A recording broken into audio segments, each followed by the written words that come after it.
You're stuck at home in quarantine. 5 o'clock. Why not have a drink with me? Good evening, happy Friday, happy end of the week. I'm really excited we have a special guest today. Let's all welcome Helen to our cocktail hour. Helen, will you have a drink with me? I sure will. Excellent. You may need to scoot over just a tiny bit towards me. I'm new to this TV thing. How has your week been? Good. It's been okay, all things considered. Ready for the weekend? I'm excited to not get up and go to work. Mm-hmm. Yeah. Will you take the dogs out tomorrow instead of me having to do it in the morning? I'm willing to say that I'll do that. Okay. We'll see what actually happens. Okay. Today was a good day for me. I didn't have work for Good Friday, so I had the day off, which was very nice. I've been catching up on episodes of Better Call Saul, which I have, I think I'm 3 behind now, but that show is so good. Great, I will never watch it. Helen has not watched Breaking Bad and has no interest, I guess, in the prequel to Breaking Bad, Better Call Saul. My hot take is Better Call Saul is a better show than Breaking Bad and everybody should watch it. No questions asked. Fair enough. Cool. We'll agree to disagree. So excited to make a cocktail this evening. And today, because I have this special guest, we're actually going to be making 2 sort of sister cocktails. And we'll do a taste test of each of them. How does that sound good? How does that sound to you? That sounds great to me. Would you say that they're related or just married? I would say that they are, I said sisters, so related as sisters. Okay. But I'm glad that you brought that up because I want to talk a little bit about the family tree of this cocktail and where it comes from. So most of you all watching at home, and Helen I'm sure will be familiar with 2 drinks, the Negroni. Yes. And the Manhattan. Mm-hmm. 2 classic cocktails, have been around for over a century. Can you recall what's in a Negroni? I know that there's Campari Yes. and some sort of hard liquor, Mm-hmm. Gin. and bitters. Nope. Damn it. It's usually a safe bet to say bitters. Sweet vermouth. And sweet vermouth. Right. So Negroni's equal parts Campari, gin, and sweet vermouth. Do you know what's in a Manhattan? Your mom loves No, this. but I was going to say, favorite drink of Alice Williams. So a Manhattan is bourbon or rye Mm-hmm. and sweet vermouth and bitters. Oh, okay. Now one of my favorite drinks is a Boulevardier. Right, of course. Boulevardier is essentially the marriage of those 2 drinks. So you can either think of it as a Negroni, where you sub out the gin and put in rye, Okay. or you can think of it as a Manhattan, where you add Campari and take out the bitters. Okay. All right. So you see how it's like a variation on either of them? Boulevardier, also a very old drink. It appears in a cocktail recipe book from 1927. So it's been around for around a century also. Very cool. And so today's drink is related to the Boulevardier. Okay. And I would say it is sort of like a marriage of all 3 of those drinks, but it introduces a really exciting ingredient, which is these mole bitters, which is gonna create some real like depth to the drink. Do you want to take a sniff of that and Sure. tell me, describe what you smell? It smells like mole sauce. There you go. So this says cacao, cinnamon, and spice from Yeah. Bittermans. And so this is gonna add a really interesting complex character to our drink. And you know what one of my favorite things is? What? Cinnamon. Ooh, that's true. So Yeah. you might love this. Yeah. That's a great point. I'm excited. So this was created by a bartender named Sam Ross from the great New York bar Milk and Honey. Mm-hmm. This is hurting my face. What, all the smiling? Yes, I know, she never smiles. pretty much never. It's the story of my life. So Sam Ross created this, and he called it the left-hand cocktail because he really thought of it as a combination of the Negroni and the Manhattan, bringing it together. You might say, oh, that sounds like a Boulevardier. It's really close to a Boulevardier. You know what, Ryan?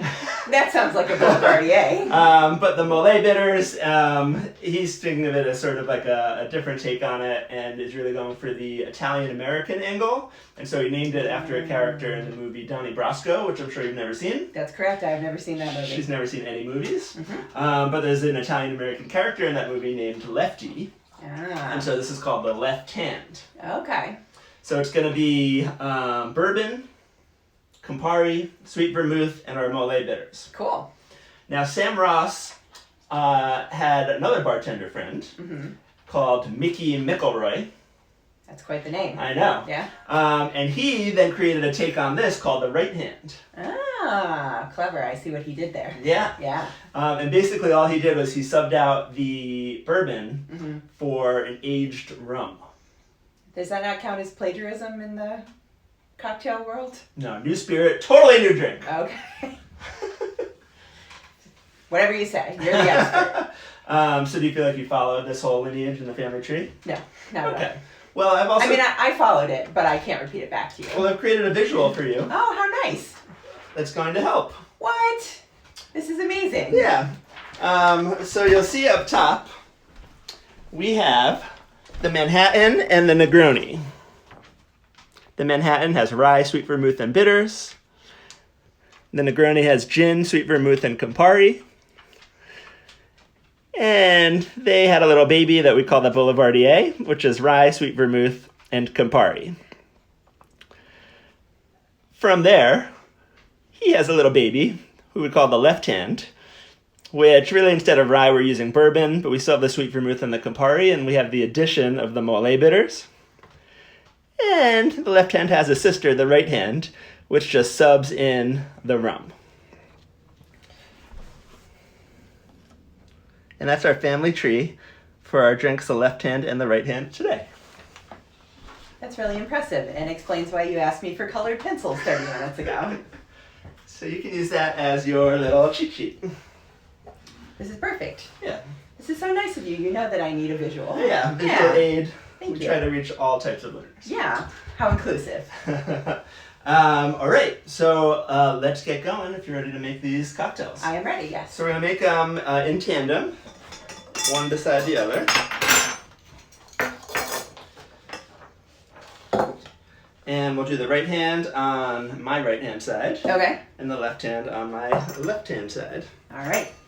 So for starters, we're gonna take 1.5 ounces of our spirits. The left hand's gonna get the bourbon. Okay. And you remember what the right hand's gonna get?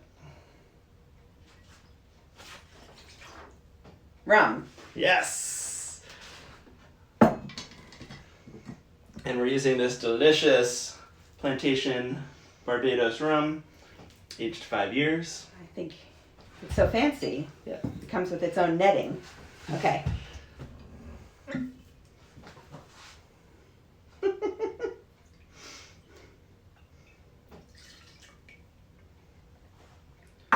Beautiful. And so next we're gonna do half as much sweet vermouth and Campari. Okay. So each of these is going to get 3/4 ounce Okay. of each of those. Great. What are your feelings on Campari? I respect it. I think I respect its flavor profile and what it brings to a drink. I can't say that bitter is my favorite flavor for cocktails, but I've had a few Campari drinks that I've enjoyed. Mm-hmm. I tend to prefer Aperol, something a little bit sweeter. Yeah, Campari's little sister, Aperol, you love. I do love A Aperol. little sweeter, a little less edge on it. Yeah, I would describe that as things I generally like. Yeah. Compared to you, are sweeter and have slightly less edge. And then tell me what you think about sweet vermouth. I love sweet vermouth. What is that? It's delicious. You make it for me. And we had it a bunch when we were in Spain last summer. That's right. Tell me a little bit more about that.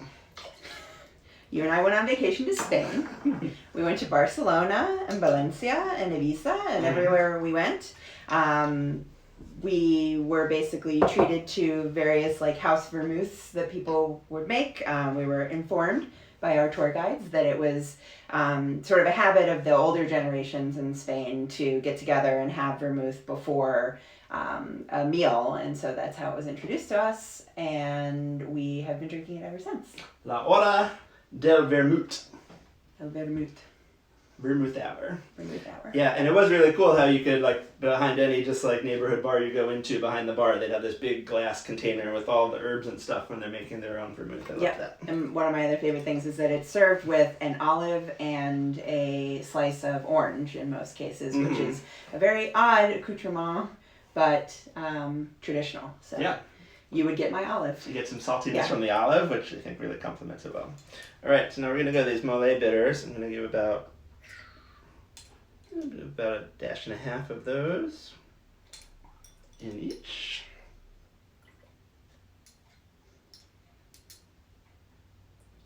I like how we're making this together. Yeah. Don't worry, I'm going to put you to work in a moment. Okay, great. And so next we need to stir this on ice. Can Okay. you grab a tray of small ice cubes? I would be happy to. Thanks.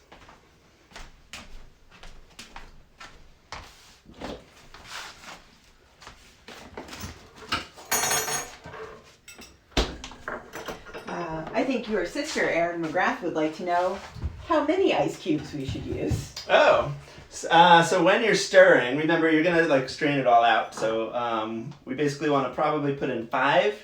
You want it to be above, gentle. You want it to be above the level of the liquid in the mixing glass.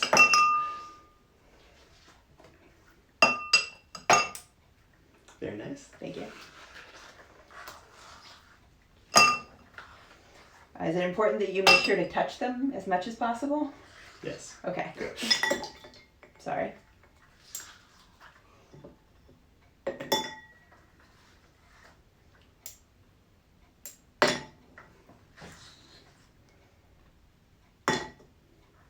One more? One more. Beautiful. Your hand cold? Yes. Okay. Great. And we are going to stir both of these cocktails, and I'd love for you to do the honors on this one if you don't mind. Not at all. Now, the secret to stirring, for those of you at home, I know that you know, is to keep the back of the spoon along the outer edge of the glass. So you're just kind of moving the ice around. You're not trying to like swish it around. And I'll pause you for one more moment because we have a really exciting addition to today's show. Oh! Do you know what that is? No, not at all. Friend of the show, Zach Abramson, Ooh. has composed and produced some stirring music for us all What? as we stir today's beverage. Is it for stirring, and is it stirring in mood? Oh. It is.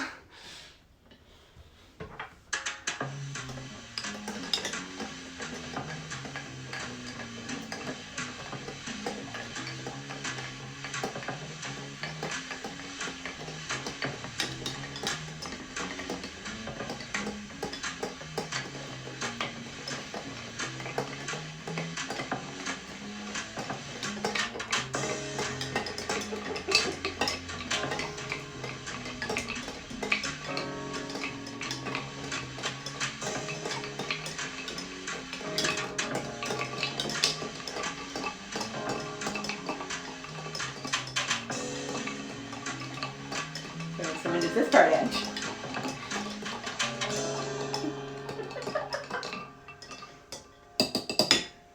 Beautiful. So now we have our Excellent job, nicely Jack. chilled and also slightly diluted, intentionally, cocktails, which we are going to strain into our 2 chilled coupe glasses. Excellent. So we're going to take our julep strainer. Yes. We're going to place it gently over the ice, Ooh. and we're going to pour it right I in. forgot that I was doing things. Okay.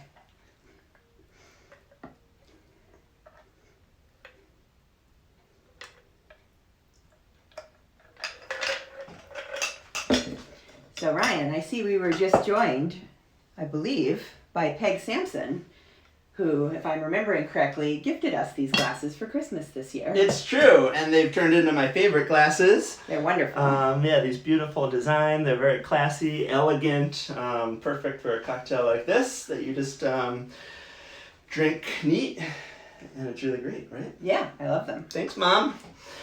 And so our final step is, of course, to Drink it? garnish. Garnish. Damn it. So we are actually going to use two different garnishes for these. For the left hand, which has the bourbon, we're going to use your favorite and my Oh, favorite, yeah. the Luxardo Totally. Maraschino cherries. And for the right hand, the rum drink, we're going to use an orange peel. Nice. So let's get going on that. Actually, would you like to skewer Oh, I would love to. Thank you. 2 cherries? I'm going to grab a slice of this orange peel. So if you've never had a Luxardo cherry, they are 100% worth how much they cost. You'll want to eat the entire jar. You shouldn't. But they're a good investment if you are interested in getting more into cocktails and have the money at this point in time. They're slippery little buggers. Dang it. If you can find where the stem was, sometimes it'll help slide it in. Oh no, technical difficulties. There we go. All right, not super centered, but that's fine.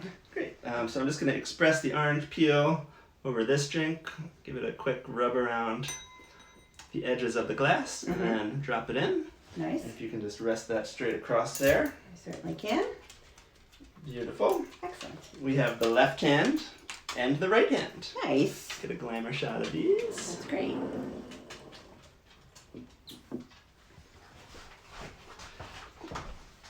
See how we did? Yeah.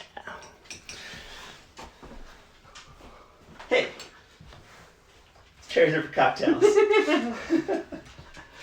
All right, and now for the best part is we get to try them. Which one should we try first? Right hand. Start with the rum. Yes. Love it. Would you like to do the honors first? Sure. Thank you. Let's sit back down. Cheers, everybody.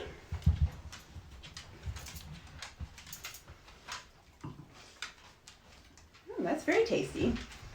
Nice orange nose. Got the Campari from the orange too. Yep. Definitely has the flavor of Campari in the background. Campari's strong, I Yeah. feel like, in this. Yeah, the Campari's coming through a lot more. I feel like the rum almost doesn't hold up to it. Mm-hmm. Can I try the left hand? It's quite good though. Do you like it? I like it. Okay. So- Not our favorite. Yeah. Let's I'll try the left hand.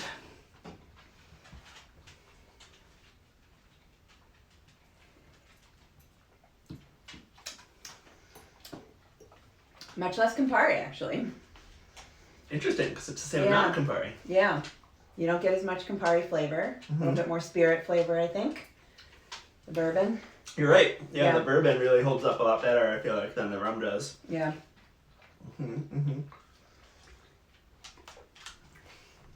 I really like both of them. Do you like both of them? Is there one that you like better? And would you drink each of them again?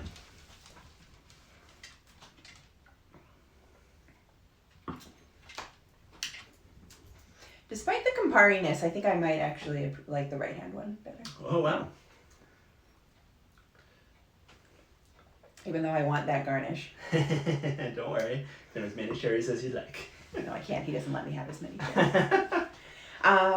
It's hard to say. I would say, like, neither, to be honest, neither of them is, like, my favorite cocktail. Mhm. I think I enjoy them both equally. Like, I can appreciate the flavors, but personally, no, I would not order these. Mm-hmm. But I appreciate the opportunity to try them. Of course. Yeah, I mean, my opinions, I absolutely would order either of these or drink either of these again. Although I do think I have a preference for the bourbon version, the left hand. I think, as we were saying, the bourbon just holds up to the Campari better. Yes. I'll add too that the Boulevardier is one of my favorite cocktails. Yeah. And this is really close to that. Yeah. Do you feel like you get any of the Mole coming through? Not really.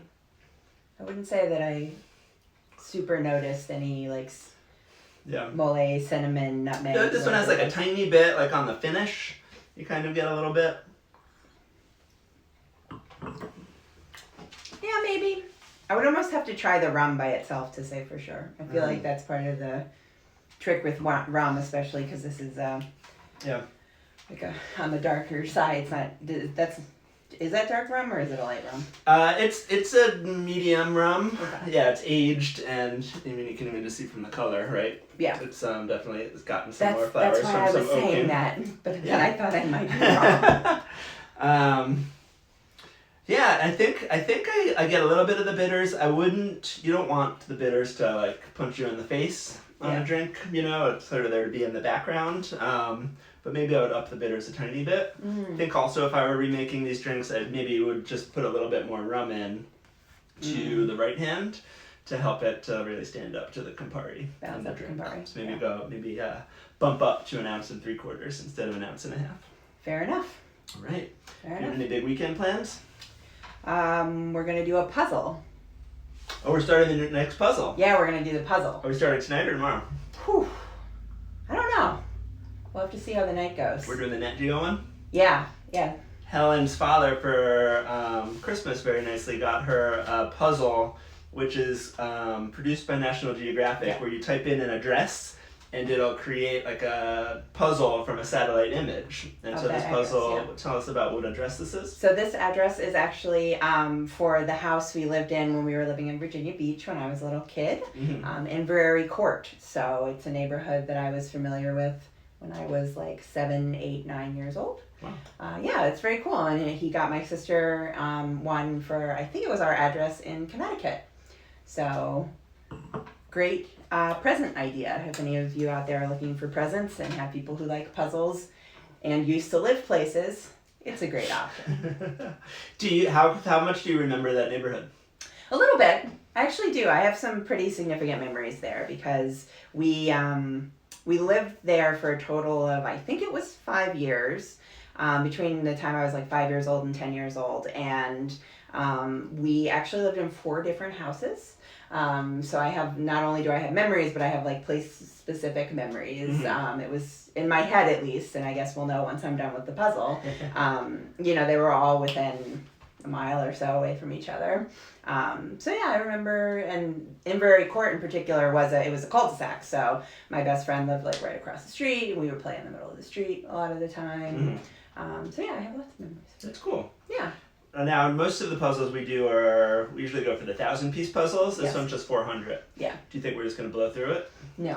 You think it's going to be challenging? Yeah, because I was initially concerned because satellite photo is like it's not super distinctive, but I think one of my trees. favorite things about puzzles is that it really kind of forces you to look at the details of a photo, so you start to really notice things. So I think the number of pieces is going to help. It's also not as uniform as I remembered. People are. Thanks, Call. Good Christmas presents. Anyway, there's stuff on the puzzle that is like there's baseball fields and things that are more than just trees. So I think it'll be not too challenging, but it took us 3 weeks of quarantine to do the last 1,000-piece puzzle we did. So it's not like we blow through them. Okay. Yeah. We'll see. We have plenty in the wings. I feel like there is, though, I feel like a 1,000-piece puzzle is more than twice as hard as a 500-piece puzzle. You know what I mean? I don't feel like it's a linear progression of difficulty as you get more pieces. Yeah. I feel like it is more exponentially curved. Yeah. Interesting. So we'll see. Okay. All right. I look forward to discussing that with you in the future. Let's just double check that we have addressed all of the questions in the chat. Hopefully the drinks will have survived the primitive ice cube install. Ouch. Yep. What is that? My own father. J'accuse. Very nice, very nice. And Zach says we're supposed to talk over the stirring music. Oh, that did feel weirdly awkward. I love awkward. I know. Yeah. I feel weirdly awkward with you most of the time. That's my preferred state of being. I've gotten used to it. All right. Yeah. Let's take one more sip and close this out. It's 5 o'clock. Why not have a drink with me? Thank you for having a drink with me. Thank you for joining us today. Those of you who are joining us live, we'll see you again tomorrow night. Thank you for joining us. Another special thanks to friend of the show, Zach Abramson, for his great theme song music and stirring music. And we'll see you tomorrow night at 5 p.m., 9 o'clock UTC. Oh, for this is a another weekend drink. thing too. Every day of the week. Okay. No days off. All right. Cheers. Bye, everybody.